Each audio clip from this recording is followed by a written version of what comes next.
Did that make sense? Yeah. Should I say it again? Sure. Okay. Sure.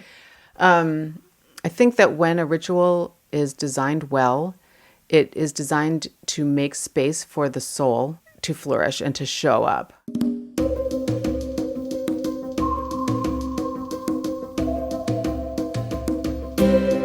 Betty Ray uses design thinking to help individuals and communities create meaningful rites of passage to navigate transitions.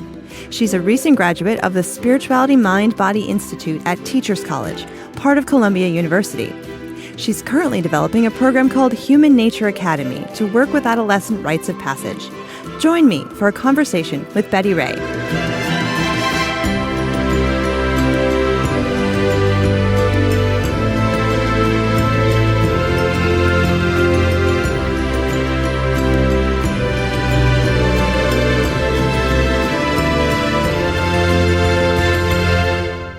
This is Shame Piñata. I'm Colleen Thomas. Welcome to Shame Piñata, where we talk about creating rites of passage for real-life transitions. We're going to tackle two ideas today. The first is to explore the benefits of ritual, what it does, and how it can be useful to us. We will reflect on some of the ways our ancestors used ceremony and look at the benefits ritual can bring to us today. The second thing we'll touch on is a certain kind of ceremony you may not have heard about before. As you know, this season on Shame Piñata, we are focusing on weddings and commitment ceremonies.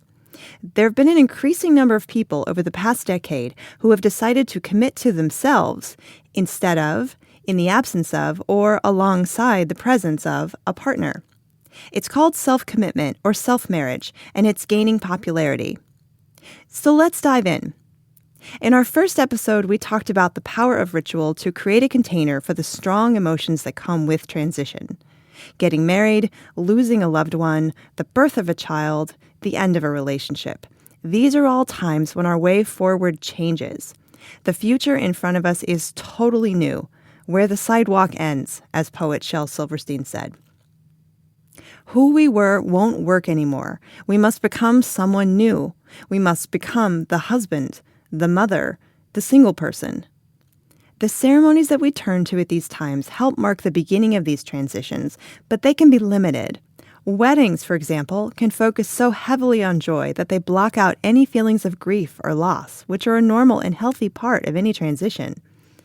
And funerals can feel stilted and solemn, laying expectations that grief is only appropriately expressed in tears, when in fact, healthy grief shows up in a wide variety of ways. We can work with the traditional rituals as we have inherited them, making them deeper, richer, and more personalized for our own needs. We are 100% capable of this because ritual is an inherent part of being human. Here's Betty Ray. So I feel like ritual is one of those things that has been in human experience since we were since we were putting pigment on cave walls. I mean, ritual has been part of the way that humans have oriented ourselves. I mean, I think the earliest rituals were really a response to a chaotic world and to uncertainty and unpredictability. And rituals gave people a sense of regularity and structure, and they served to bind the community together, that we would all come together at the harvest, or we would come together to sow the seeds in the crops or the hunt, or, as young people came of age. There was a way for communities to reaffirm their bonds, and it was a way to sort of stay connected to the larger world in a way that felt safe, because obviously when you don't know why the sun is why when the moon goes in front of the sun and like it's going dark and you don't know why that's happening, that's pretty scary. So having stories and narratives and mythologies and rituals to kind of keep these keep communities bonded together was a way to keep them safe and obviously propagate. Rituals have been going on forever. So we have, and there's been a lot of study about rituals and research about the role of them. And, and the one thing that I think is so interesting is that we know from all of the research that rituals have been like literally from every country and every culture and every society since the beginning. Like we just do it. It's human. It's in our DNA. I don't know if it's in our DNA. That's not a scientific quote, but I mean, they are really powerful and people do them. And why? Why is that? Why do people do that? I mean, that's exactly your question, but I do think it's about helping us feel safe and connected with one another. Rituals offer people a structure amid chaos. And whether that's back in the day when we didn't know if a mountain lion was going to come over the hill, or today when all of our systems are falling apart, that when we have a sense of familiar, I mean, the mark of a ritual is that it is rigid, it's familiar. You do the thing as it's always been done, and you do it with an intention to devote yourself to that practice. So that devotional angle, that devotional element of like, I am surrendering myself to do this thing that is bigger than me, is healthy for people to have a sense of right relationship with things that are larger than us. I think that when we have a ritual that is designed to help us grieve something or help us celebrate life or help us with more life transitions, and this gets us a little bit into rites of passage, but those rituals are really, there's an element of them that in which ego death is facilitated. We are no longer in control. It is not our thing we're pushing through. It is a larger thing that, when you go into a ritual space, you are suddenly in a place that is less driven by the sort of cognitive, intellectualized approach, and it becomes more of a soul practice. And I'm really interested in the soul practice because I think the soul, the healthy element of rituals, to my mind, is that it nurtures the soul. And we are desperate in our 21st century, hyper-mediated, hyper-technology-focused environmental crisis place. We need this more than anything, in my view. You gave me chills. Oh, good. I really think, it's so important. It is so important because the soul is smart. The soul can really help us. The soul has a way for us the soul knows a lot, and it's very wise. And Parker Palmer said once that the soul is like a wild animal. It isn't something that you can be like, hey, soul, come out and party with us. Or like, come on, I'm going to make you come out. It's a wild animal, and it's fragile. Cultivating a place for the soul is an art, and it needs certain kinds of tending. It needs to be welcomed and know it's going to be okay, and be able to express its wildness, which means it's not always going to be pretty. We live our day-to-day with so little awareness of the soul. We are so much about like getting in the car and going to work and I've got to, figure out all this, the things I've got to figure out in my day, and I've got to write this and I've got to talk to these people, and we're just in our heads and in our doing mode. And rituals provide a space for us to be in a more creative, deeper, messier, in a sense, soul world, where the soul is able to come out and be curious and be aware, and we can listen to our souls with more clarity, and we can hear it more clearly because the ritual provides a buffer or a boundary between the sort of the crazy of every day and the increasing crazy of every day. That like rituals give us a quiet, centering practice that we can rely on to be nurturing to that soul part of ourselves.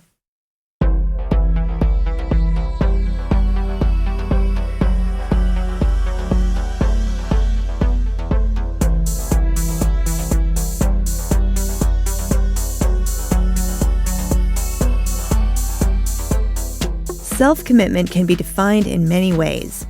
At its heart, it means committing to ourselves first, being our own chosen one. It's mainly a women's thing right now, but I'm hoping that will change. Women commit to themselves in many situations. After a breakup, if they're tired of putting their energy into looking for someone, or when they're about to get married. Ceremonies can be as simple as putting on a ring in a self-marriage workshop, or as elaborate as planning a full wedding. Betty took the opportunity to design a self-commitment ceremony for herself about 20 years ago. As this episode will be airing on Valentine's Day, we thought this was a wonderful time to share her story. Oh my gosh. Well, I wasn't planning on having a self-commitment ceremony, actually. It was the end of the millennia. It was December 1999, and I had been involved with this conversation with this guy who I had this like massive crush on for a long time. And I was really like, we were supposed to go down to Mexico to a Mayan pyramid. We were going to hang out down there, and I was going to conceive a baby. This is really embarrassing. And that was my grand plan. And anyway, he like at the last minute was like, no, I don't want to do that. But he didn't really tell me, and I was embarrassed. And I was like, and mostly I was just like, I was heartbroken and embarrassed, and I felt really stupid. And so on New Year's Eve, 1999, I had bought this ring that had the drama faces on it, you know, the tragedy and the comedy. And I had this idea to go up to the top of Bernal Hill with my ring, and I brought my checkbook and a candle. And I kind of had an idea that I was just so I got up there. I wasn't sure what I was going to do with all this stuff, but I knew I wanted the ring and that was part of the design of this so I got up to the top of Bernal Hill and I wrote myself a check to myself. And I wrote a check to him, and I lit the candle and I burned the check to him. And I'm not going to spend any more time on you, dude. And the check to myself, I folded and I put it like near my heart. I guess I probably put it in my bra, frankly.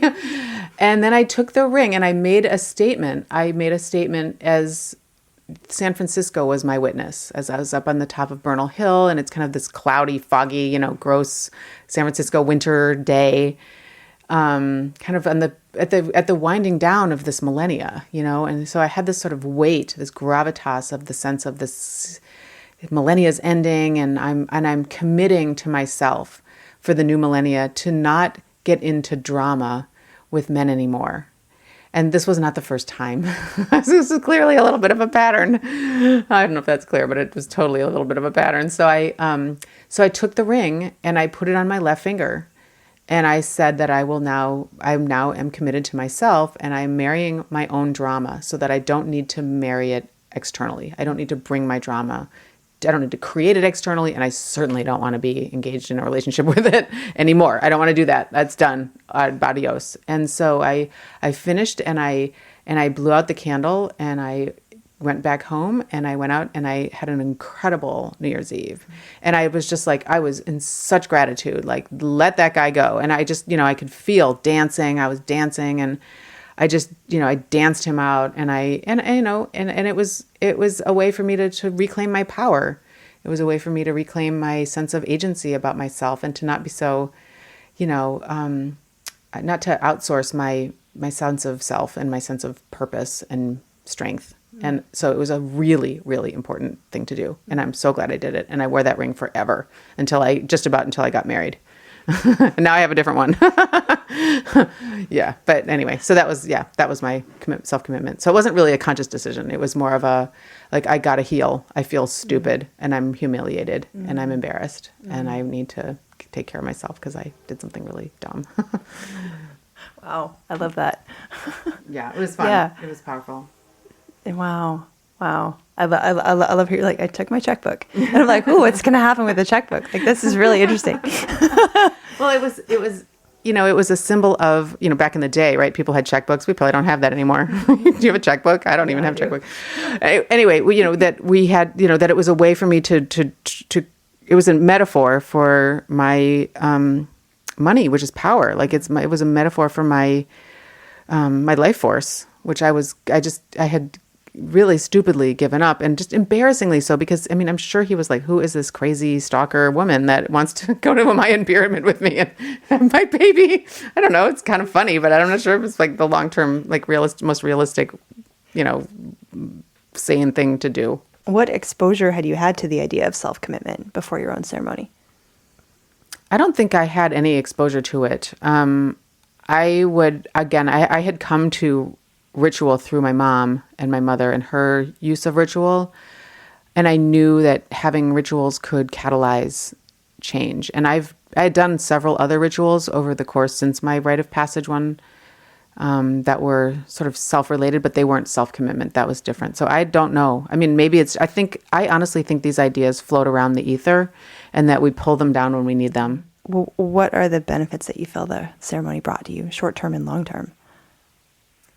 Well, the short-term ones were that I just had the best New Year's Eve ever. You know, the long-term benefits were that I had a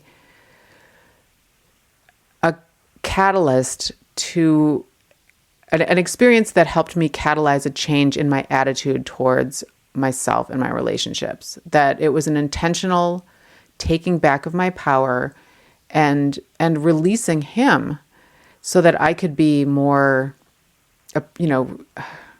healthy and, all the stuff that you want to be when you're not obsessed with someone. I think so the long-term effects were very real. And that I feel like when, I would get kind of like, oh, I wonder what he's doing. Or, I would just take it back and be like, dude, you just had this thing. You wrote that check. You can't, that thing's burned. He doesn't have that check anymore. You've got the check, and that's not going to him. So there was a way in which just the gestures and the actions, the ring, I would look down at it and I would see it, and I would see and I would maybe, another several years later, there was kind of a beginning of another relationship and I could feel the drama alert. Oh no, no. Look at that ring. Look at what you've got on. No, run away. Like it is not. So I think that part of it was the act, but also the sort of the gestures, the ring, the checkbook that really concretized it for me so that it helped. It was a tool that I would rely on as I kind of navigated through my, some of these more treacherous waters which weren't as treacherous by that point. So the waters became less treacherous too, because I was more like, my identity was less about, oh, you need this kind of man or that kind of person. You need to be in a relationship. I was single. I was happily so. Mm-hmm. It helped support that single exploration for me. Very, very, very helpful.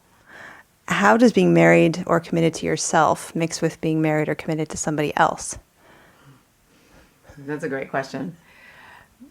Being married and committed to myself makes me a way better committed partner in reality, because being committed to myself in the way in which I'm committed to myself means I'm more authentically myself. And I don't hand over core parts of myself for my need for approval or my need for someone to tell me what to do or my need to be in control, whatever those needs are. Like I'm a much more whole partner as a result. So I can bring elements of myself, my sucky or more annoying sides, as well as my, loving and compassionate sides with more authenticity and more integrity. Mm-hmm. So it actually made me a much better partner. Mm-hmm. Yeah, I see no conflict there at all. Mm-hmm. It makes you a better person. Mm-hmm. When you're committed to yourself, you're much better. You have much more reserves to give. Mm-hmm. You can give a lot more. You have much more resources to give, and that makes you a better partner. I actually had a version 2.0 of that ceremony. When I met him, I met him for coffee a couple years ago. And after he's a writer, and he's got, he's just a really interesting person and very, all the things that I loved about him, I got to see, and it was really fun. And I had my act together. And after he left, I made a conscious decision to go sit in the chair that he was sitting in and to take back the energy that I had given him long ago. So I did a deeper dive. So I think I guess what I'm saying is that we can always revisit our older commitment ceremonies and our earlier ceremonies. We can ceremony anything. I mean, you don't want to, one doesn't want to, but we can if we need to. Betty's story speaks to the power of ritual to help us gather our full selves back up from the chaos of chasing other people, which sometimes can happen even when we aren't meaning to do that. There are so many ways we can get lost in the idea of a partner completing us. It's kind of the water we swim in if you think about it. And when we find someone, it's easy to inadvertently toss our authentic dreams and goals out of the boat to make room for the daily events that come with being in a relationship. This can be especially true for women, given the historical importance of marriage for the women in our lineage. Committing to ourself can be a way to ground back into who we are at our core values, our core beliefs, our core essence. Those are gems to be nurtured and honored. Betty Ray is a 2020 Mira Fellow where she is developing a program called Human Nature Academy. Before this, she spent the better part of 10 years working in senior leadership roles at the George Lucas Educational Foundation. Learn more about her work at bettyray.net. Our music is by Terry Hughes. If you like the show, please share it with a friend and leave a review on Apple Podcasts. That is the very best way you can support this new baby show. Learn more at shanepiñata.com. I'm Colleen Thomas. Thanks for listening.